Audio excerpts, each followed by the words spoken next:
ओम शांति। आज 11 जुलाई 2022 है।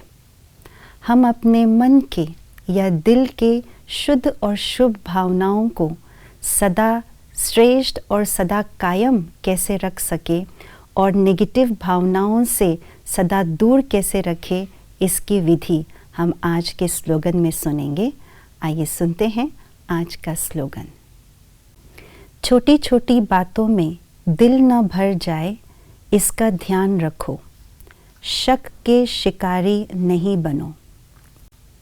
छोटी छोटी बातें अर्थात साधारण बातें, व्यर्थ बातें, फालतू या एक्स्ट्रा बातें, यह तीनों प्रकार की बातें जब हम अपने मन में जाने अनजाने में धीरे धीरे भरना शुरू कर देते हैं तो हमारे मन के अंदर किचरे के समान भरना शुरू कर देते हैं। उस समय हमें पता नहीं चलता कि ये तीनों प्रकार की छोटी छोटी बातें हम अपने मन के अंदर भर रहे हैं, क्योंकि ये एक दिन में एक साथ हम नहीं भरते हैं, परंतु रोज़ रोज़ थोड़ा थोड़ा करके हम कुछ न कुछ सुनते हैं, देखते हैं या चर्चा करते हैं, तो ये सारे साधारण बातें, व्यर्थ बातें, फालतू या एक्स्ट्रा बातें हमारे मन के अंदर धीरे धीरे करके भरते जाते हैं और ये किचड़े के समान हमारे मन के अंदर, दिल के अंदर जो शुभ और श्रेष्ठ भावनाएं हैं उसको खराब करते रहते हैं और मन के अंदर गंदगी अर्थात नेगेटिव भावनाएं उत्पन्न करते रहते हैं।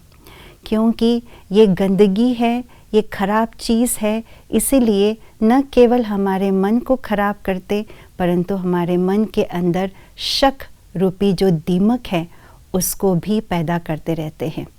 जिस प्रकार से दीमक धीरे धीरे लकड़ी को खा जाता है और आखिरकार अंदर से खोखला बना देते हैं, उसी तरह से हमारे मन के अंदर भी ये शक रूपी दीमक जो है वो हमारे मन की सारे शुभ श्रेष्ठ सकारात्मक विचार और भावनाओं को खाकर के व्यक्ति को, उस आत्मा को अंदर से खोखला कर देते हैं। इसने ये बात मुझे क्यों कही? शायद उसके मन में कोई खोट है। ये बात उसने मुझसे क्यों छिपाई? शायद इसको मुझसे नाराज़गी है। इस प्रकार के कई प्रकार के छोटे छोटे शक मन के अंदर पैदा हो जाता है इन सब साधारण बातों के कारण से, और हम शक के शिकार बन जाते हैं। तो इसीलिए हमें इन सब तीनों प्रकार के छोटी छोटी बातों से हमको अपने आप को दूर रखना है। इसके लिए हमें बहुत अटेंशन का पहरा अपने मन के अंदर रखना होगा, सावधानी से चलना होगा। और उसके लिए हमें क्या करना है? अटेंशन के साथ साथ हमें अपने स्वाध्ययन में ध्यान देना है। ज्ञान को और योग को अच्छी तरह से एक एक पॉइंट का प्रयोग करना है। स्व अध्ययन, जब हम बाबा के ज्ञान को चिंतन करते हैं, पढ़ करके चिंतन करते हैं, मनन करते हैं, तो आत्मा शक्तिशाली बनती है, योग युक्त बनते हैं।